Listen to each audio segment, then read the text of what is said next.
England's outing in the Euro 2020 final was a day that went down in sporting history, but for many, it was for all the wrong reasons.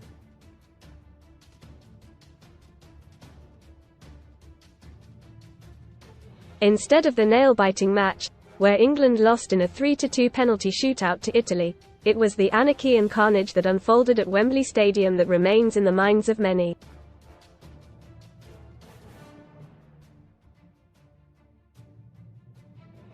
It followed more than 2,000 ticketless fans storming the ground and thousands more outside, many of whom were drunk and drugged up, causing danger and destruction.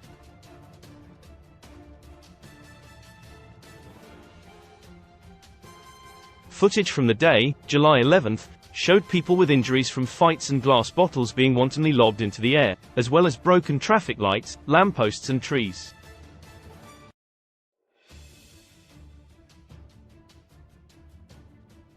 Baroness Louise Casey's review into violence at the 2021 final found a series of near misses could have led to significant injuries or even death, and that Wembley's security had been breached 17 times.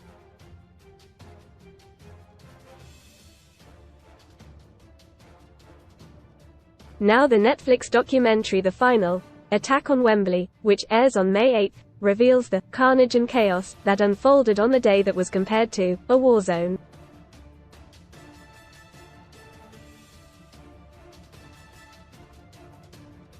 Read more on SPORTCRUEL and 5 questions behind F1's greatest riddle. What caused Ayrton Senna's fatal crash? Potluck Ronnie O'Sullivan's quirky £14 million empire. From very normal car to floating homes, the terrifying scenes, which resulted in 19 police officers suffering injuries and 86 arrests, left many fearing for their safety as they tried to navigate through the inebriated masses.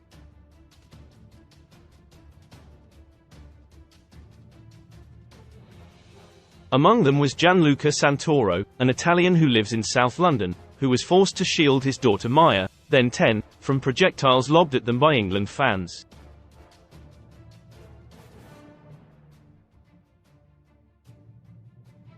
The tennis coach, 51, told The Sun, "I remember walking towards the stadium and the floor was full of broken glass.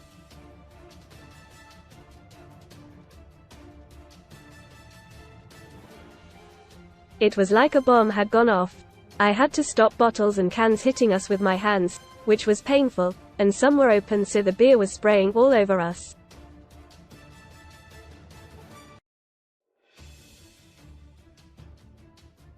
Most read in football wet leg huge EFL playoff clash postponed as furious fans blast absolute joke legend gone ex-Barcelona and World Cup winning manager has died aged 85 ROYAL flush watch as furious Spurs stars have to be separated at halftime versus Liverpool. Ready to kill Keane gives Sky Sports host death stare in row over spoilt brat Haaland. I was really scared for my daughter's safety because the bottles were flying at us from all over the place and people were yelling abuse and swearing at me right to my face.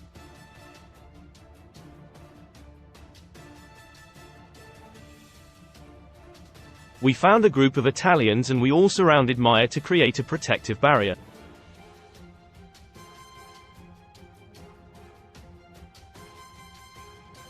I took off my rucksack to cover her face and they put jackets and hoodies around her.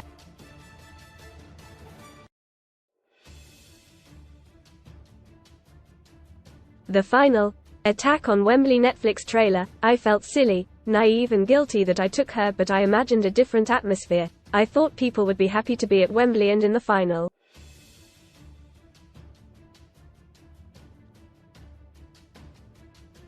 I wasn't expecting so much abuse. Like a war zone on the day of the final, there were 67,000 ticketed fans, but more than 6,000 others showed up at Wembley Stadium, some arriving as early as 8 a.m., 12 hours before kickoff, to bask in England's glory.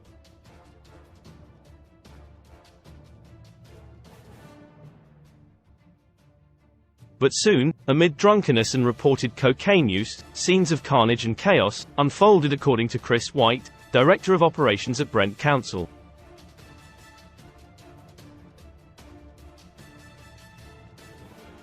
He told the documentary that drinking levels were very, very high early on and bad behavior had taken hold, due to a low police presence and security and stewards being vastly outnumbered.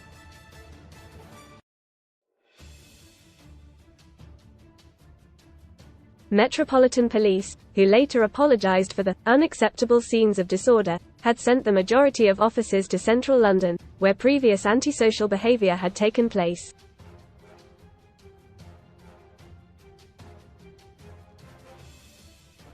The force's main deployment was due to arrive at Wembley by 3 p.m., 5 hours before kickoff, but were called in early due to the danger presented by fans.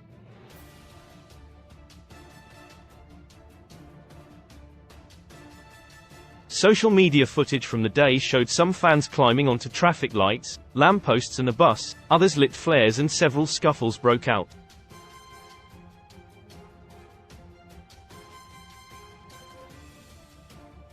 Bottles and cans are sort of crashing down all around, full bottles of beer, empty bottles.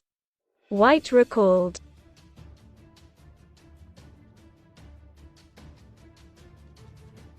People were clearly unaware of and uncaring about where these bottles might land and what damage they might cause. I've got very vivid memories of seeing glass injuries. There was blood and bandages. It did resemble a bit of a war zone.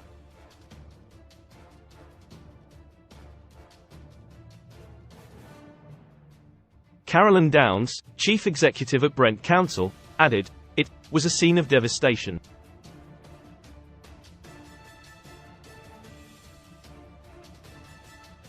There were broken traffic lights, lampposts, trees. It was just like a bomb had gone off and there was debris everywhere."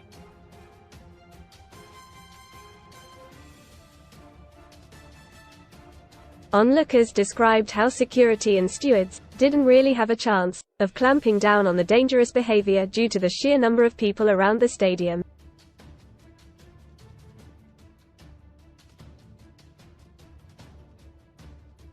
Shameless invaders to prevent ticketless fans getting in. A security perimeter around the stadium had been set up, but it didn't prove enough.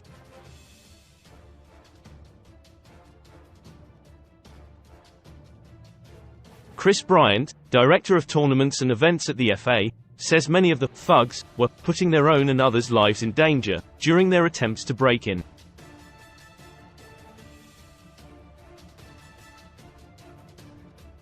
Among them was England fan Dan, who joined a mob that stampeded their way through security and managed to bypass the turnstiles by hiding behind a ticketed fan.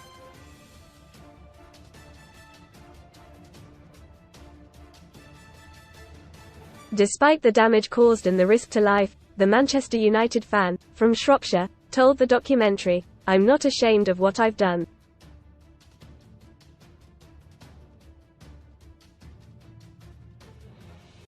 He had taken what I earn in a month, around £2,000, hoping to buy a ticket from a fan, believing it would be difficult for them to say no to such a large sum."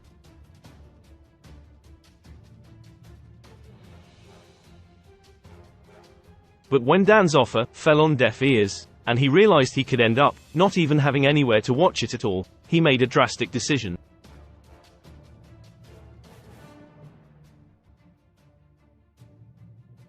Having spotted that Wayne Rooney had entered without having to battle through the crowds, he started to scope out the ground for weak spots.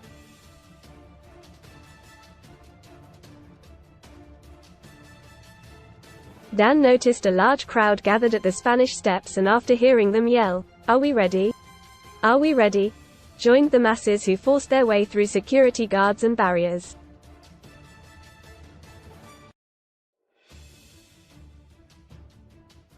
Liam Boylan, director of Wembley Stadium, who was watching from the control room, described seeing the crowd punch their way through as antisocial, reckless behavior turned to violence.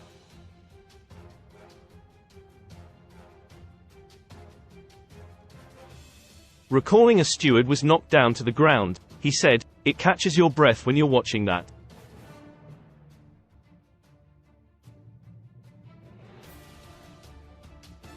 And, thinking, what the hell is going on? Dan, who had to do a roly-poly over the bodies on the ground, added, "I wasn't really aware of what was going on around me, violence-wise.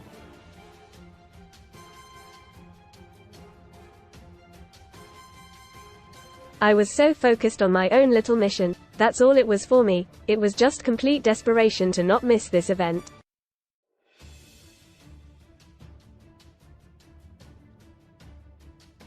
Later, Dan managed to bypass stewards for a second time by jigging, where someone walks closely behind a ticketed fan to squeeze through a turnstile without paying.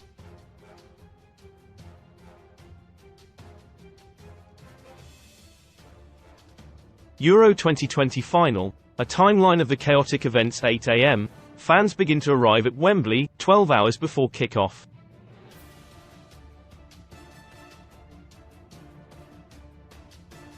Some head to pubs, others surround the stadium. Many do not have tickets. 10 a.m. One London Underground official claims to have never seen drunkenness like this so early on in the day.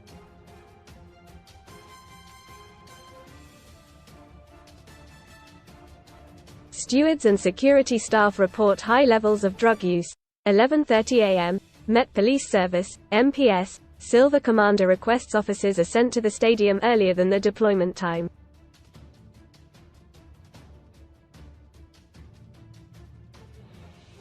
One officer has been punched in the face.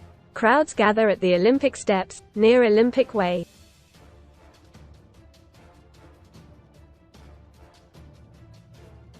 12 p.m. Fans climb onto the roof of a bus on Fulton Road, near the stadium. It's considered the first red flag for those on the ground.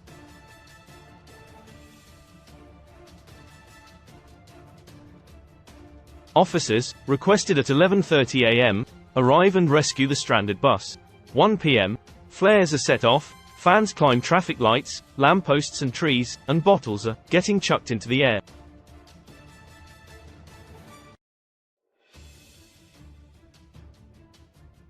Half an hour later, British Transport Police deploys officers from central London. –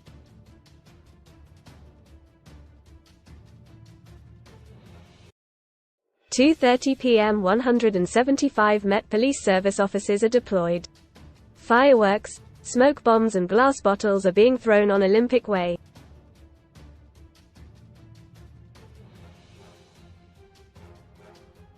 3 p.m. Volunteers and council workers are withdrawn for their safety. An additional 50 public order officers and 100 specialist officers from the MPS Territorial Support Group arrive. –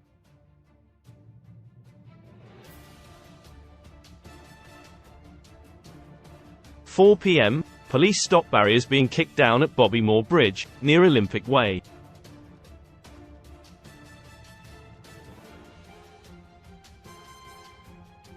Police advise ticketless fans not to travel to Wembley. Every 15 minutes, an extra 3,000 fans arrive at Wembley Park Underground Station. –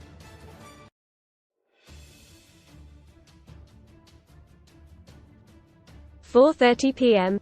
The outer security perimeter, OSP, entrances open. Police fear swathes of unticketed fans will try to push onto the concourse.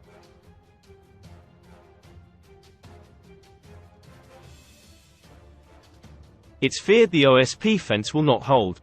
5 p.m. Doors and gates are open. Within minutes, a first person has been detained for jigging, closely following behind a ticketed fan to gain entry at Gate A. –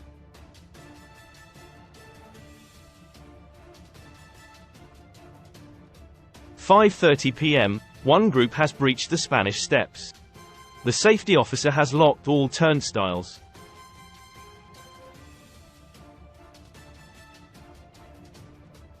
Loutish behavior and hand-to-hand combat, with groups of 40 to 50 men at a time, occurs.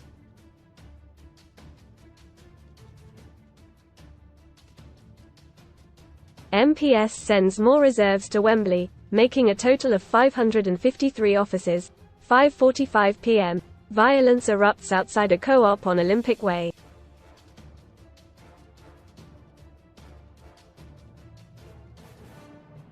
One police officer is attacked.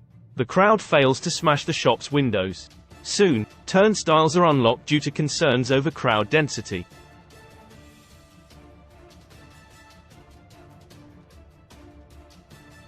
6:30 p.m. A fence line has been knocked down, allowing crowds to breach Club Wembley's outer security perimeter.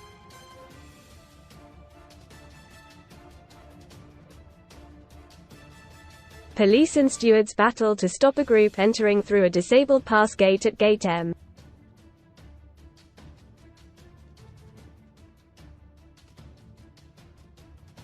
Several more gate invasions follow, including 90 people storming an emergency fire door.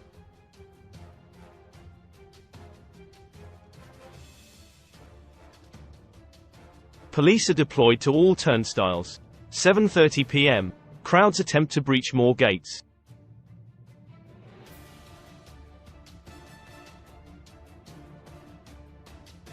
During one, multiple fans are trampled amid a stampede of 100 unticketed fans.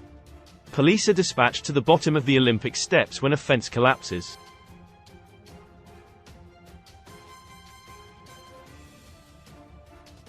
"7:55 p.m. A large group charges at the Olympic steps' outer security perimeter as England's national anthem plays.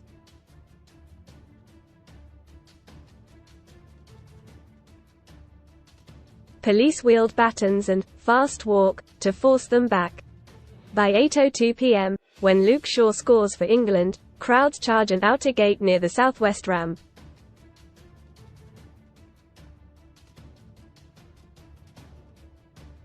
"9:15 p.m. Urgent repairs have been called for on emergency exit doors at Turnstile G due to breaches.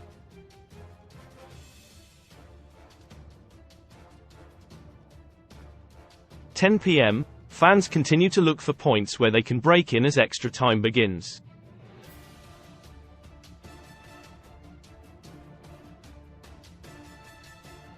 "10:50 p.m. Fire doors at Gate G are breached for a third time. Around 30 people enter.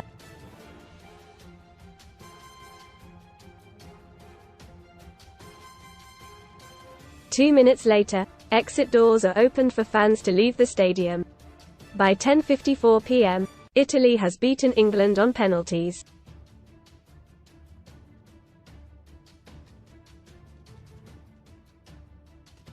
Fans outside the stadium start to leave the area. 12:30 a.m. Portable toilets have been pushed over on Olympic Way.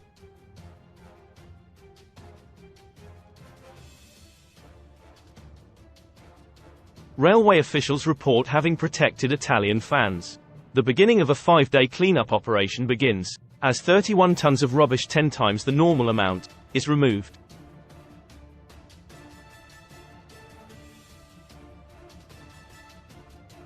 Massive crush near the club Wembley entrance. Groups of 30 to 40 people were collectively barging into metal railings and tipping them over in a bid to get closer to the stadium.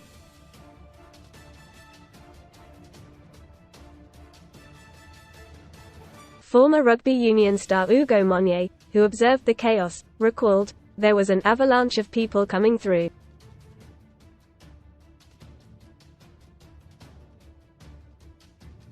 He said observers were terrified and had to shield themselves from projectiles, adding, "The chaos and carnage was happening all around us."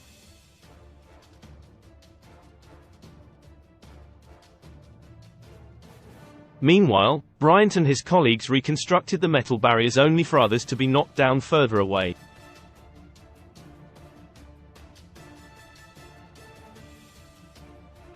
He said, "It did feel like whack-a-mole for the best part of 45 minutes.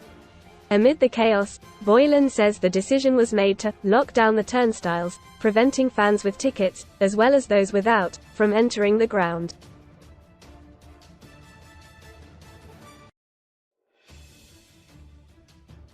He said, "We've never locked down the turnstiles, there's never been a need to, but I've just witnessed something I've never seen before."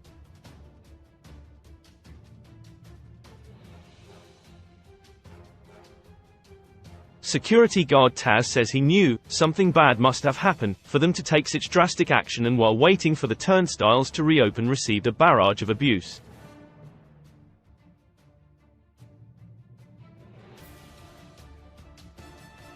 He recalled being told, "When I get in I'm going to F*** you up," along with racist abuse.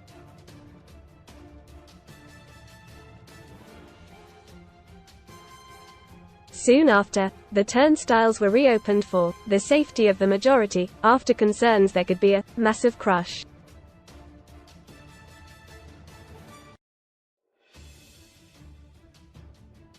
Downs, who was at the south side of the stadium, said, "It felt really scary. This could really end up being quite serious."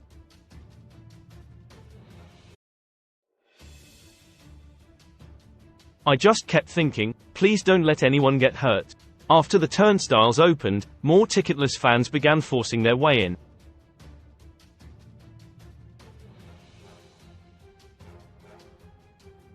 Some broke in through fire escape doors, which had been deliberately opened from the inside, and others forced their way through gates.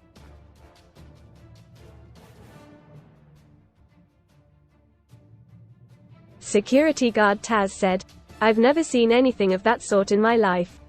This horde of zombies come running in, falling over, people trampling over them.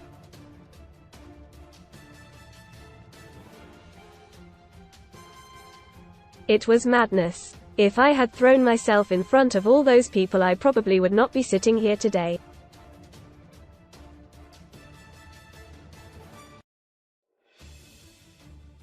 While Taz focused on trying to close the fire escape doors, ticketed and unticketed fans clashed.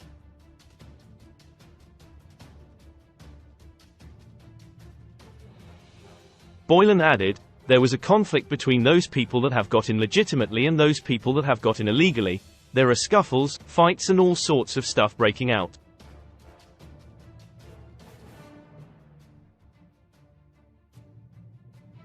Social media footage revealed brutal scenes including one fan being kicked multiple times in the face and several others being punched.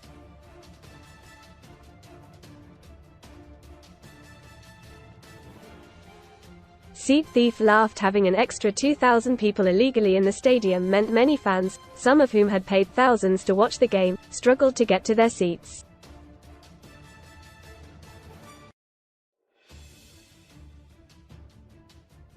Kevin, from East London, who forked out £1,000 for 2 tickets, recalled being laughed at after confronting someone who had nicked his seat.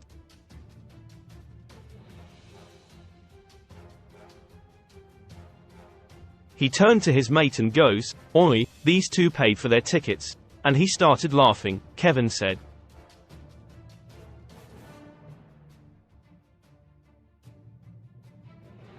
He and his friend described how they had a minibus of 10 or 12 of them who had come down with the intention of breaking in, and they all managed to.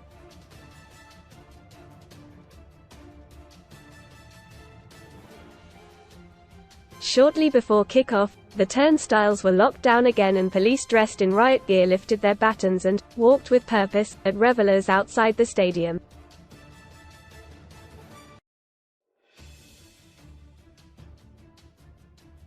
They created a perimeter around Wembley, which prevented further ground invasions but didn't help to disperse the crowds, as hoped.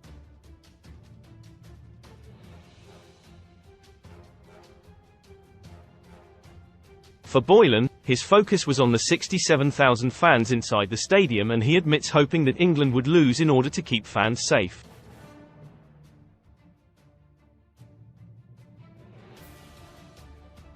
He feared more of the unruly mob outside would try to break in, especially when exit doors opened before the end of the match.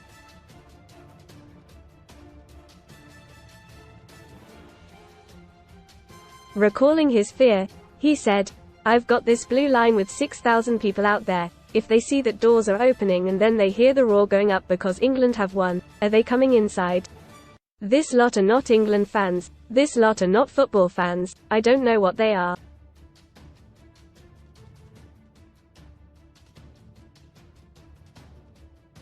They're just a bunch of people that are going to punch their way through. You look at what could happen if England win, and the safest outcome is England losing.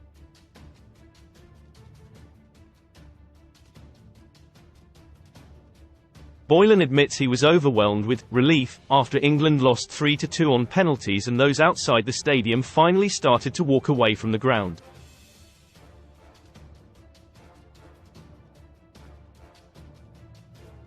Perfect storm. Reflecting on the day, he said, "I never ever want to go through what I faced on that day again.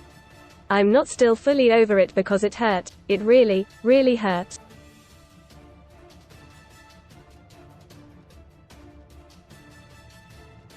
"We saw things that we'd never ever seen before." Baroness Casey's review would later conclude there was a perfect storm of lawlessness on the day of the final, caused in part by it being a major event after coronavirus lockdown restrictions had been relaxed.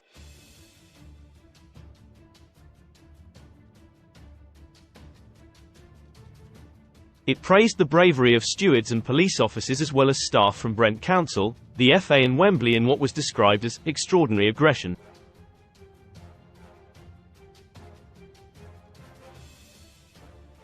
FA CEO Mark Bullingham said, "No event is set up to deal with such disgraceful behaviour from thousands of ticketless fans.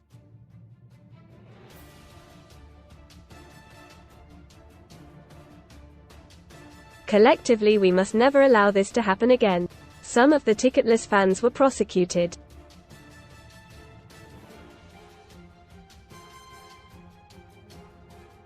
But it's likely many do not regret their actions, including Dan. He told the doc, "I'm not ashamed of what I've done."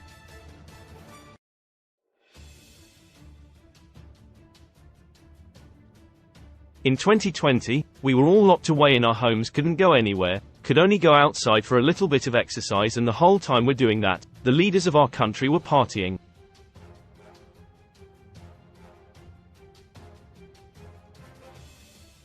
How can I feel like I've done something wrong? To witness England, potentially, winning their first trophy since 1966, I wasn't missing that for nobody.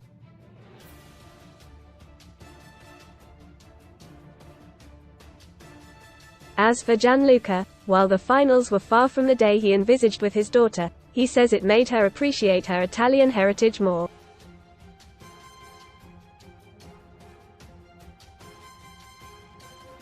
Read more. Son STORIESSHOCK exit. Legendary 80s pop star quits Eurovision winning group, leaving fans devastated. Brunch date. Love Island star Ella Thomas trolled over unhygienic and disgusting choice. He says, "I often think they did me a favor."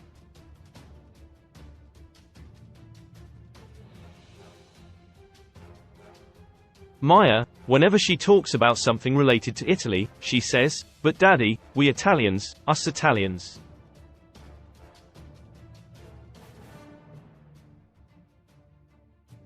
For me it was more than football.